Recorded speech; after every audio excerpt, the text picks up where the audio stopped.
அழகையும்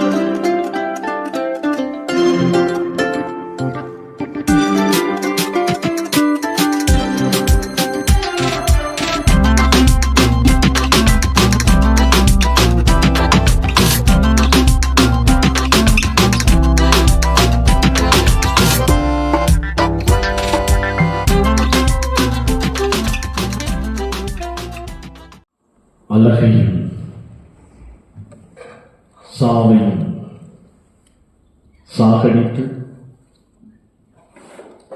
இவ்வுலகத்தின் அனைத்தையும் அன்புக்கு அடிமையாக்கி அனைத்துலகின் மீதும் ஆட்சி புரியும் இயேசு ராஜாவின் திருப்பெயரில் உங்கள் யாவருக்கும் கிருபையும் சமாதானமும் நல் பேராசீர்வாதம் உண்டாவதாக. ஆமென். அன்பானவர்களே,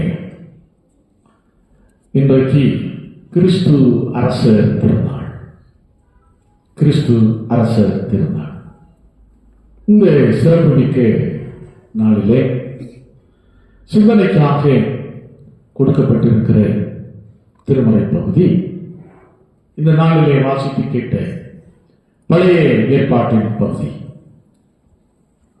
மல்கியா தீர்க்கதரிசியின் புஸ்தகம் 3வது அதிகாரம் 13வது வசனத்திலிருந்து 18வது வசனம் முடியே. மல்கியா 3வது அதிகாரம் 13 முதல் 18 முடியுள்ள வசனங்கள். அதிலே 18வது வசனத்தை நான் வாசிக்கிறேன். அப்பொழுது நீங்கள் நீதிமானுக்கும் துன்மார்க்கனுக்கும் தேவனுக்கு ஊழியம் செய்கிறவனுக்கும் அவருக்கு ஊழியம் செய்யாதவனுக்கும் இருக்கிற வித்தியாசத்தை திரும்பவும் காண்பீர்கள். கண்களை மூடுவோம், ஆண்டவரை நோக்கி பார்த்து நாம் மன்றாடுவோம். அன்பின் பரலோக ராஜாவே, இந்த அற்புதமான வேலைக்காக நாங்கள் வந்து நன்றி செலுத்துகிறோம். இந்த சிறப்புமிக்க ஞாயிற்றுக்கிழமையின் சிறப்பு ஆராதனையிலே பங்கெடுத்திருக்கிற நம்முடைய பிள்ளைகளாகிய நாங்கள் எங்கள் அருள்நாதருடைய வார்த்தைகளை நாங்கள் சிந்திக்க ஆயத்தப்படுகிறோம். எங்களோடு நீர் இடைபடும், எங்களோடு கூட நீர் பேசும். இதோ உம்முடைய வசனத்திற்காக காத்திருக்கிற அன்பு பிள்ளைகளை உம்முடைய வார்த்தைகளை கொண்டே நீர் ஆசீர்வதித்து திருப்தியாக்கும். இயேசு இரட்சகர் இன்ப நாமத்தில் ஜெபிக்கிறோம். ஜெபங்கேளும் அன்பு நிறைந்த நல்ல கர்த்தாவே, ஆமென். கிறிஸ்து இயேசுவுக்குள் அன்பானவர்களே, இந்த நாள் திருச்சபை ஆண்டினுடைய கடைசி நாள். இந்த நாளை திருச்சபைகள் எல்லாம், குறிப்பாக மெயின்லைன் திருச்சபைகள் என்று சொல்லுவார்கள், அந்த திருச்சபைகள் எல்லாம் இந்த நாளை கிறிஸ்து அரசர் ஞாயிறாக கொண்டாடி மகிழ்கிறார்கள். கிறிஸ்துவை ஒரு அரியணையிலே உட்கார வைத்து அழகு பார்த்து ஒரு அரசனாக நினைவு கூர்ந்து அவரை ஆராதித்தால் எப்படி இருக்கும்?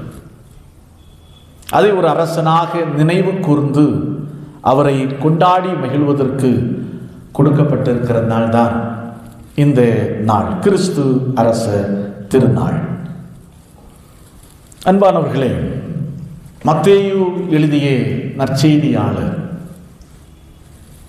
இயேசு கிறிஸ்துவை அரசனாகவே காண்பிக்க முற்படுகிறார். மத்தேயு எழுதிய நற்செய்தியில் 1வது அதிகாரம் 1வது வசனத்தை வாசித்து பார்க்கும் போதே தெளிவாய் கண்டுகொள்ள முடியும்.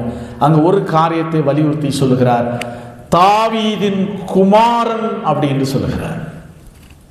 தாவீது யார்? அரசன். அப்ப தாவீதுடைய குமாரன் யார்? அந்த வழியில் வந்தது அரசன். அதை மத்தேயு நற்செய்தியாளர் மிக அருமையாக தெளிவாக காண்பிக்கிறார். அடுத்ததாக, பாலனாய் பிறந்த இயேசு கிறிஸ்துவை காண்பதற்காக கீழே நாட்டு சாஸ்திரிகள் வருகிறார்கள். அவர்கள் வந்து கேட்ட கேள்வி, யூதர்களின் அரசனாக பிறந்தவர் எங்கே அப்படி என்று கேட்டார். யூதருக்கு ராஜாவாக பிறந்தவர் எங்கே அப்படின்றா ஞானிகள், கீழே நாட்டு ஞானிகள் கேட்டார்கள். அதே போல பிலாத்து இயேசு கைது செய்யப்பட்டு விசாரணை கைதியாக இருக்கின்ற போது பிலாத்து கேட்கிறார், நீ அரசர் தானா? நீர் அரசர் தானா? அதற்கு இயேசு என்ன சொல்லலை, எந்த விதமான பதிலுமே சொல்லவில்லை. அப்படி என்று சொன்னால் மௌனம் எதற்கு?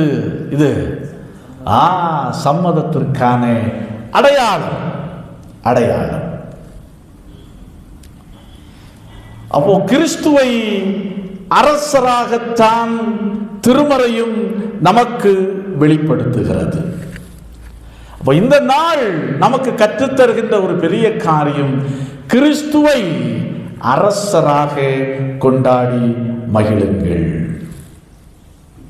ஆம், கிறிஸ்து இயேசுவுக்குள் அன்பானவர்களே, அசோகர் இந்திய தேசத்தை ஆண்ட ஒரு மிக முக்கியமான மௌரிய மன்னர்களில் ஒரு மிக முக்கியமான ஒரு மன்னர் அவர். கலிங்க போருக்கு பிற்பாடு அவருடைய வாழ்க்கையில ஒரு பெரிய மாற்றம். என்ன சொல்லுகிறார்கள் என்று சொன்னால், உலக அளவிலே அன்றைக்கு ஒரு மக்களுடைய அரசராக திகழ்ந்தவர் யார் அப்படி என்று சொன்னால் அசோகர். தமிழ்நாடு, கேரளாவை தவிர்த்து இந்திய முழுவதும், அதோடு பாகிஸ்தான், ஆப்கானிஸ்தானத்தின் ஒரு பகுதி, இவைகள் எல்லாவற்றையும் சேர்த்து கிட்டத்தட்ட 40 ஆண்டு காலம் ஆட்சி புரிந்தவர் இந்த அசோகர். ஆனால் ஒரு நல்ல மன்னனாக, ஒரு மன்னன் என்பவர் எப்படி இருக்க வேண்டும், மக்களுடைய அரசராக இருக்க வேண்டும் என்பதை அவர் விட்டு சென்றார். அகிம்சை பாதையை கடைசியிலே கையில் எடுத்தார். மகாத்மா காந்தியடிகளுக்கு முன்பாகவே அகிம்சையை கையிலே எடுத்த, கலிங்க போருக்கு பிற்பாடு கையிலே எடுத்த ஒரு மன்னன் யார் என்று சொன்னால் இந்த அசோகர் என்ற மன்னன். கிறிஸ்து அரசரை நீங்கள் பாருங்கள். இந்த அசோகருக்கு கூட எல்கை இருந்தது, ஒரு குறிப்பிட்ட எல்லை இருந்தது. இந்தியா, அன்றைக்கு பாகிஸ்தான் இணைந்திருந்த அதோடு ஆப்கானிஸ்தானத்தின் ஒரு பகுதி, இவைகளுக்கு உட்பட்டுதான் அவருடைய ஆட்சி இருந்தது. ஆனால் கிறிஸ்து அரசர் அப்படி அல்ல.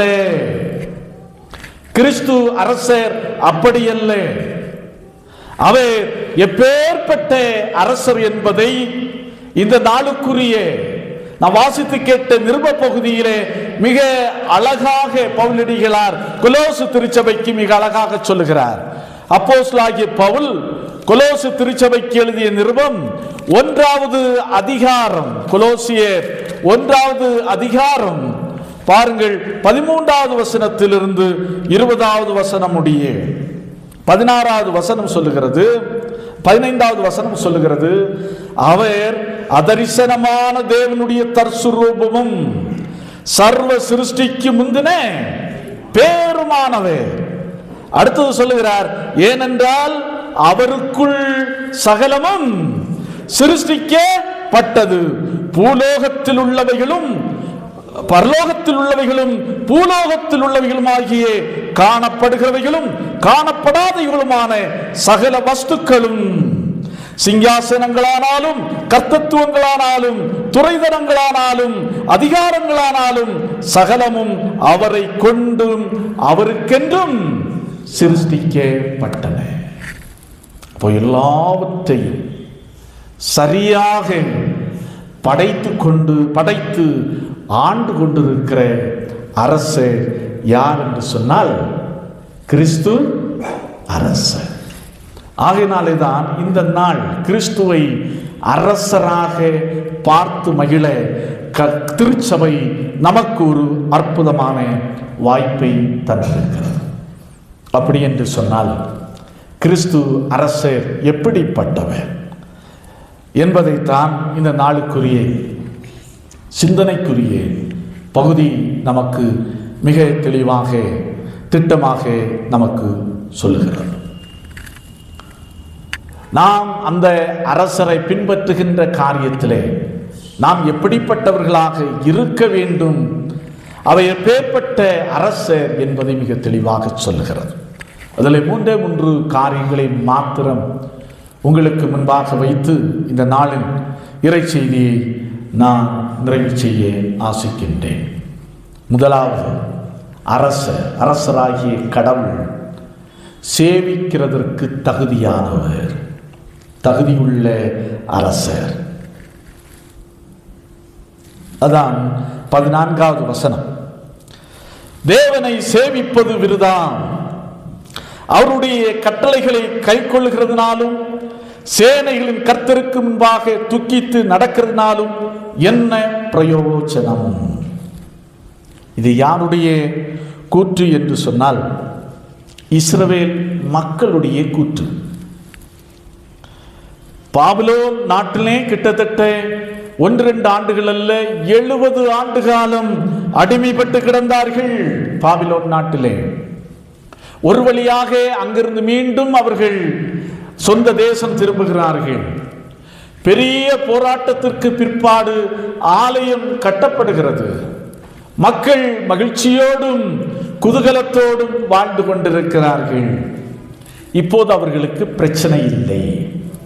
ஆனால் பிரச்சனை எங்கே என்று சொன்னால் ஆன்மீக வாழ்க்கையிலே தான் அவர்களுக்கு பிரச்சனை ஏற்படுகிறது. என்ன கேட்கிறாங்க பாருங்க. ஆண்டவர் சொல்லுகிறார் தீர்க்கனை கொண்டு, நீங்கள் எனக்கு விரோதமாய் பேசின பேச்சுகள் கடினமாயிருக்கிறது.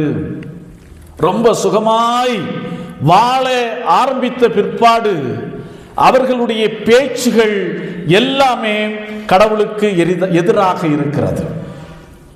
அப்போ கேட்கிறார்கள். அதான் 14வது வசனம் சொல்லுகிறது, தேவனை சேவிப்பது விருதான், அவருடைய கட்டளைகளை கை கொள்ளுகிறதுனாலும் சேனைகளின் கர்த்தருக்கு முன்பாக துக்கித்து நடக்கிறதுனாலும் என்ன பிரயோஜனம்? எல்லாம் சரிதான்ப்பா, எங்களுக்கு கடவுளை ஆராதிக்கிறதுனால கடவுளை சேவிக்கிறதுனால என்ன பிரயோஜனம்? அவருடைய கட்டளைகளை பின்பற்றுகிறதுனால எங்களுக்கு என்ன லாபம் அப்படி என்று கேட்கிறார். பிரயோஜனம் அப்படிங்கிற வார்த்தை ஒரு தொழில்நுட்ப வார்த்தை, பிசினஸ் மேன் பயன்படுத்துகிற வார்த்தை. என்ன லாபம், என்ன ப்ராஃபிட், அது ஆங்கிலத்தில் சொன்னால் என்ன ப்ராஃபிட், என்ன லாபம் இருக்குது ஐயா? நாங்க இதை செய்யறோம், தயாராக இருக்கிறோம், ஆனால் எங்களுக்கு என்ன லாபம்? பாருங்கள், கடவுளுடைய மகத்தான செயல்களை கண்டுகொண்ட கண்குளிர கடவுளுடைய அற்புதங்களை கண்ட ஜனங்கள் இப்போது கடவுளை நோக்கி கேள்வி எழுப்புகிறார்கள். என்ன எழுப்புகிறார்கள்? நாங்கள் கடவுளை சேவிப்பதினாலும் அவருடைய கட்டளைகளை பின்பற்றுவதனாலும் எங்களுக்கு என்ன லாபம்? இன்றைக்கு உலகமே லாபத்தை மையமாக வைத்துதான் நகர்ந்து கொண்டிருக்கிறது. ஒரு காலத்தில் ஆன்மீக வாழ்க்கை அதுக்கு விதிவிலக்காக இருந்தது. ஆன்மீக காரியத்திலே ஆன்மீக காரியங்கள் விதிவிலக்காக இருந்தது. ஆனால் இன்றைக்கு அதுவும் அந்த வியாபாரத்தோடு சேர்க்கப்பட்டு விட்டது. என்ன கிடைக்கும், என்ன லாபம்? சரி, அப்போ நான் கோயிலுக்கு வரேன், நான் கடவுளை ஆராதிக்கிறேன், நான் கடவுளை சேவிக்கிறேன், எனக்கு என்ன என்ன கிடைக்கும்? இது அன்றைக்கு இஸ்ரேல் ஜனங்களுடைய ஒரு கூற்று. அது என்ன கிடைக்கும்? அவர்கள் கடவுள் அதாவது நியமித்த அவர்களுடைய எதிர்கால நித்திய காரியத்தை அவர்கள் மறந்து போனார்கள். அவர்கள் பார்க்கிற பார்வை உலக ரீதியாகத்தான் இருக்கிறது, உலக ரீதியாகத்தான் இருக்கிறது. அதை கடந்து அவர்கள் பார்க்கவில்லை. நாங்கள் இப்ப செழிப்பா இருக்கிறோம், நல்லா இருக்கிறோம். ஆனா நீங்க சொல்லுகிற கடவுளை நாங்கள் பின்பற்றுவதனால், அவரை சேவிக்கிறதுனால் எங்களுக்கு என்ன லாபம்? நாம் சிந்தித்து பார்க்க வேண்டும் அன்பானவர்களே. அநேக நேரத்தில் கிறிஸ்தவமும் இன்றைக்கு லாபம் என்ற குறுகிய வட்டத்துக்குள்ளே சுருங்கிவிட்டது. எங்க போனாலும் எது போனாலும் ஏதாவது என்ன செய்யணும், ஏதாவது கிடைக்க வேண்டும், கிடைக்க வேண்டும். அந்த நோக்கத்தை மையமாக வைத்துதான் மக்கள் இன்றைக்கு நகர்ந்து கொண்டிருக்கிறார்களே ஒழிய அதை தாண்டி அவருடைய விசுவாச பார்வை செல்லுவதில்லை. இதை நாம் புரிந்து கொள்ள வேண்டும். இன்றைக்கு வாசித்து கேட்ட நற்செய்தி பகுதி, ஒரு திருடன் எப்படி பார்க்கிறான் பாருங்க. 2 திருடர்கள் இயேசுனுடைய 2 பக்கத்திலேயும் நிற்கிறார்கள். ஒருவன் இயேசுவை கேலி பண்ணுகிறான், மற்றொருவன் கேலி பண்ணுகிறவனை கண்டித்து உணர்த்தி விட்டு சொல்லுகிறான்.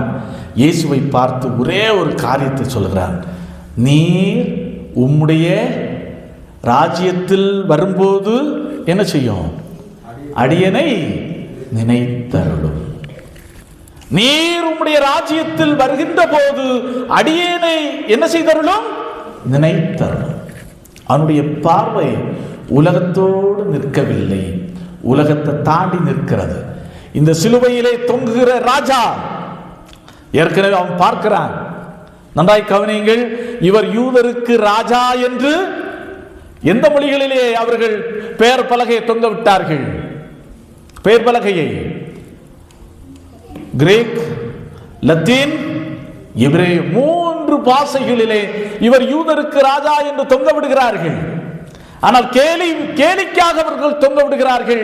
ஆனால் இந்த சிலுவையிலே தொங்கிக் கொண்டிருக்கின்ற இந்த திருடன் உண்மையாகவே இயேசு கிறிஸ்துவை ராஜாவாக பார்க்கிறான். மரணத்திற்கு அப்பால், மரணத்திற்கு பிறகு இந்த ராஜாவால் மட்டும்தான் எனக்கு வாழ்வை தர முடியும் என்று அவன் பார்க்கின்றான். ஆம், கிறிஸ்து இயேசுவுக்குள் அன்பானவர்களே, சேவிக்கிறதற்கு தகுதியான அரசர் கிறிஸ்து அரசர். ஏனென்று சொன்னால், உலகத்தின் அரசர்களுக்கெல்லாம் ஒரு எல்கை இருக்கிறது. நாடு என்ற அளவிலே எல்கை இருக்கிறது, அதிகாரம் என்ற அளவிலே எல்கை இருக்கிறது.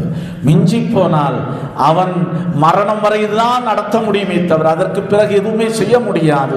ஆனால் கிறிஸ்து அரசர் மரணத்துக்கு பிற்பாடு அவரை பின்பற்றுகிற உண்மையான மக்களுக்கு பொது வாழ்வை அவரால் அளிக்க முடியும். அதான் சொல்லுகிறான் அந்த திருடன், மிக அருமையாக சொல்லுகிறான், உம்முடைய ராஜ்யத்தில் வருகின்ற போது என்ன செய்யும், அடியனை நினைத்தருளும் அப்படின்னு கேட்கிறான். அதான் ஒரு அருமையான ஒரு பாடல் உண்டு. ஆராதனைக்கு தகுதியான தெய்வம் இயேசு நீர் மாத்திரமே, முழு உலகத்திற்கும் பொதுவான தெய்வம் இயேசு நீர் மாத்திரமே. முழு உலகத்திற்கும் பொதுவான ஒரு அரசர் யார் என்று சொன்னால் கிறிஸ்து அரசர். நாம் மரித்தாலும் மரணத்திற்கு பிறகு நம்மை பரலோகத்திலே சேர்த்து நம்மை வாழ வைப்பதற்கான வல்லமை உள்ள அரசர். உலகத்தில் வேற எந்த அரசர்களுக்கும் இந்த விதமான வல்லமை இல்லை. அடுத்து 2வது, அரசராகிய ஆண்டவர் அல்லது அரசராகிய கடவுள் அல்லது கிறிஸ்து அரசருடைய 2வது சிறப்பு தன்மை ஏனென்று சொன்னால் நினைவு கூறுகின்ற அரசர். நினைவு கூறுகின்ற அரசர். இஸ்ரவேல் ஜனங்கள் எல்லாம் நினைத்து விட்டார்கள். அவர்கள் தங்களுடைய காரியங்களை மறந்தாலும் அதே போல கடவுளை நினைத்து விட்டார்கள். கடவுள் எல்லாவற்றையும் மறந்து விடுகின்றவர். அப்படி என்றுதான் அவர்கள் நினைத்தார்கள். ஆனால் வேதம் மிக அழகாக சொல்கிறது. இன்றைக்கு மிக முக்கியமான காரியங்களை நாம் நினைவில் வைத்துக் கொள்வதற்கு என்ன செய்கிறோம்? டைரியில் எழுதுகிறோம். டைரி எழுதுகிறோம் முக்கியமான காரியங்கள். எதற்காக? மறந்துவிட கூடாது என்பதற்காக டைரியில் நாம் எழுதி வைக்கிறோம். அதே போல கிறிஸ்து அரசருக்கு, கடவுளாகிய அரசருக்கு ஒரு சிறப்பு பண்பு இருக்கிறது. என்னவென்று சொன்னால், அவரிடத்தில் ஒரு புத்தகம் ஒன்று இருக்கிறது. டைரி மாதிரி அவரும் ஒரு டைரியை மெயின்டைன் பண்ணிட்டு வருகிறார். அவரும் ஒரு டைரியை மெயின்டைன் பண்ணிட்டு வருகிறார்.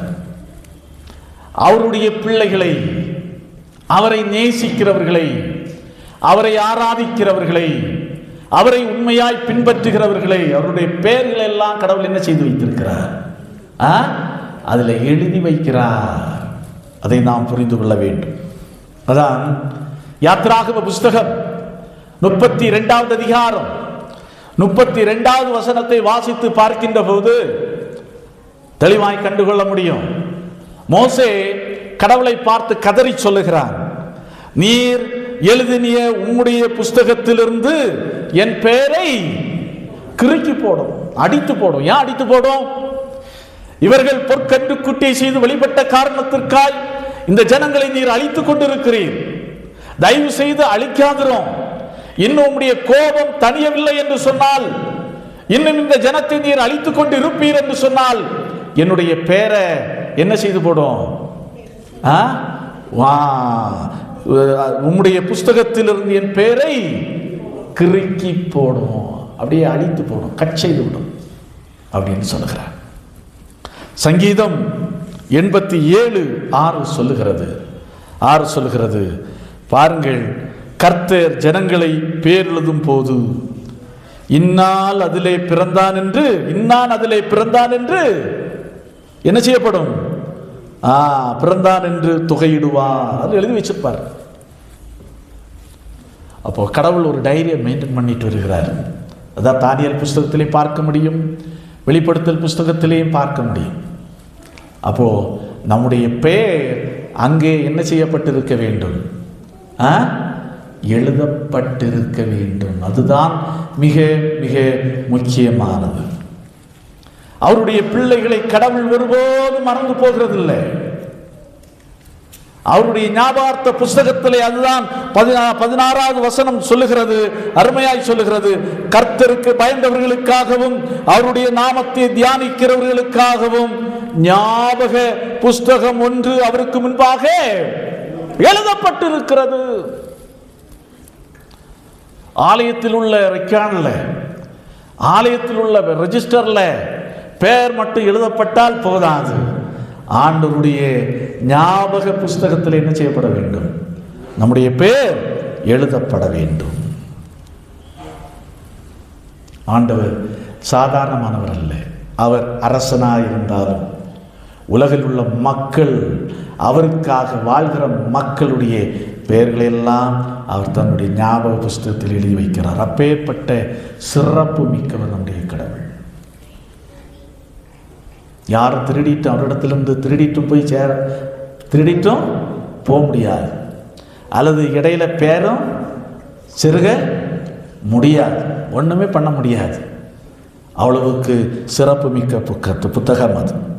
ஆகையினால் நம்முடைய அரசு சாதாரணமானவர் இல்லை, நினைவு கூறுகின்ற அரசு.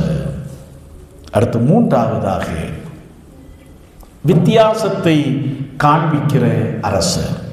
அதான் 18வது வசனம் சொல்லுகிறது, அப்பொழுது நீங்கள் நீதிமானுக்கும் துன்மார்க்கனுக்கும் தேவனுக்கு ஊழியம் செய்கிறவனுக்கும் அவருக்கு ஊழியம் செய்யாதவனுக்கும் இருக்கிற வித்தியாசத்தை திரும்பவும் காண்பீர்கள். வித்தியாசத்தை காண்பிக்கிறான். பால் எடுத்துக்கொள்ளுங்களேன். 1/2 லிட்டர் பாலில் 1 லிட்டர் தண்ணி விட்டாலும் நம்முடைய பார்வைக்கு என்னதான் அது? நம்முடைய பார்வைக்கு அது பால் தான். நம்மால் வேறு எதுவுமே செய்ய முடியாது. அதனுடைய அடர்த்தியை பார்த்து சொல்ல முடியும், இதில் தண்ணீர் கலக்கப்பட்டிருக்கிறது என்று சொல்ல முடியும். ஆனால் அது என்னது தான்? அது பால் தான், மாற்றவே முடியாது. ஆனால் நான் பாடத்தில் படித்திருப்போம், அன்னப்பறவை என்று ஒன்று நான் படித்திருப்போம். இந்த அன்னப்பறவைக்கு ஒரு சிறப்பு உண்டு. என்ன சிறப்பு? பாலை தனியாகவும் அது தண்ணி கலந்து 1/2 லிட்டர் பாலில் 1 லிட்டர் தண்ணி கலந்து குடித்தாலும் அந்த 1/2 லிட்டர் பாலை மட்டும் குடித்து விட்டு தண்ணீரை தனியா ஒதுக்கி வைக்கக்கூடிய திறமை யாருக்கு உண்டு? அன்னப்பறவைக்கு உண்டு.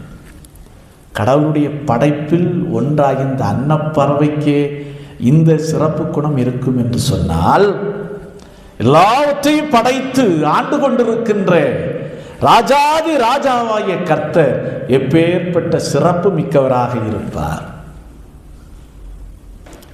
நம்ம அவர் கரெக்டாக அடையாளம் கண்டு கொண்டு பிரித்தெடுப்பார். என்ன சொல்லுவார் பாருங்க, துன்மார்க்கரையும் கடவுளுக்கு ஊழியம் செய்கிறவர்களையும் கடவுளுக்கென்று வாழ்கிறவர்களையும் அவர் என்ன செய்வாரா? வித்தியாசத்தை காண்பிப்பேன் அப்படின்னு சொல்கிறார். அப்போ அவருடைய பார்வையிலே நாம் தப்பவே முடியாது, வாய்ப்பு என்பதே கிடையாது. அவர் தன்னுடைய பார்வையை வைத்து தனியாக பிரித்து விடுவார். ஒரு அன்னப்பறவை எவ்வாறு தண்ணீரை தனியாக பிரித்து பாலை அருந்துகிறதோ, அதே போல தமக்கென்று வாழ்கிற மக்களையும் துன்மார்க்கமாய் வாழ்கிற மக்களையும் கடவுள் பிரிப்பார். என்ன பிரச்சனை என்று சொன்னால், இதுதான் அவர்களுக்குள்ள, இஸ்ரேல் மக்களுக்குள்ள இருந்த ஒரு ஏக்கம். என்னடா, நான் கடவுள் கடவுள் என்று சொல்லுகிறோம், கட்டளை இறை கட்டளை கட்டளை என்று நாம் சொல்லுகிறோம், ஆனா நம்முடைய வாழ்வுதான் ரொம்ப கஷ்டமா இருக்கு. ஆனால் துன்மார்க்கமாய் ஜீவிக்கிற மக்களுடைய வாழ்க்கை எப்படி இருக்கு? நன்றாக இருக்கிறது, செழிப்பாக இருக்கிறது. நம்மை விட நல்ல வசதியா வாழ்கிறான், நம்மை விட அதிகமாக சுகமா இருக்கிறான். நமக்கு கஷ்டம் இருக்கு, வியாதி இருக்கு, நான் ஆனால் கடவுளை பின்பற்றுகிறேன். கடவுளை என்னன்னு கூட ஏறிட்டு பார்க்காதே மனிதன் ஆரோக்கியமாக இருக்கிறான், நல்லா இருக்கிறான், அப்படி என்பதுதான் இஸ்ரேல் மக்களுடைய ஒரு வாதம். அதான் சங்கீதத்திலே நாம் பார்க்க முடியும்.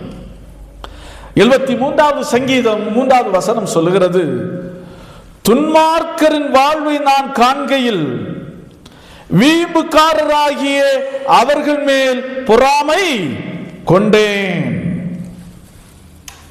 பொறாமை கொண்டேன். அந்த அளவிற்கு துன்மார்க்கமாய் ஜீவிக்கிற மக்களுடைய வாழ்க்கையும் ஆரோக்கியமாயிருக்கிறது, மகிழ்ச்சியாயிருக்கிறது, செழிப்பாயிருக்கிறது, உண்மைதான்.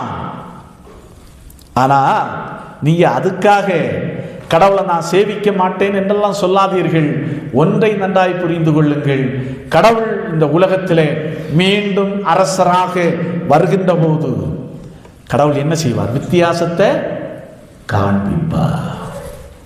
அதற்கான பரிசு எப்போது கிடைக்கும் என்று சொன்னால், அப்போதுதான் நமக்கு கிடைக்கும். தனியாக பிரிப்பார். பாலிலே கலந்திருக்கிற தண்ணி எவ்வாறு தனியாக பிரிக்கப்படுகிறதோ, அதேபோல் ஆண்டவருடைய மக்களோடு கலந்திருக்கிற துன்மார்க்கரையும் ஆண்டவர் தனியாக பிரிப்பார். அப்படிப்பட்ட அரசர் தான் நம் அரசர். வித்தியாசத்தை காண்பிக்கிற அரசர் நம் அரசர். அப்போ எப்படி நாம் வாழணும், எப்படி நாம் இருக்க வேண்டும், அது மிக முக்கியமானது. அப்போ இந்த கிறிஸ்துவ அரசருக்கு நான் என்ன மரியாதை கொடுப்பது, எப்படி என்னுடைய வாழ்க்கையில நான் கனப்படுத்த முடியும்? நார்கொரிய தேசம் நம் அனைவருக்கும் நன்றாக தெரியும். அந்த நார்கொரிய தேசத்தினுடைய அதிபர் கிம் ஜாங் உன் அவருடைய கட்டளை என்னன்னு சொன்னால், எல்லாருடைய வீட்டிலையும் அவருடைய தந்தையினுடைய ஃபோட்டோ என்ன செய்திருக்கணும்? வைக்கப்பட்டிருக்கணும். கடவுளுக்கே அங்கே இடம் இல்லை. யாருடைய ஃபோட்டோ வைக்கப்பட்டிருக்கணும்? தந்தை முதாத்தியாருடைய ஃபோட்டோ வைக்கப்பட்டிருக்கணும். ஒருவேளை அந்த வீடு தீப்பிடிக்கிறது என்று சொன்னால்,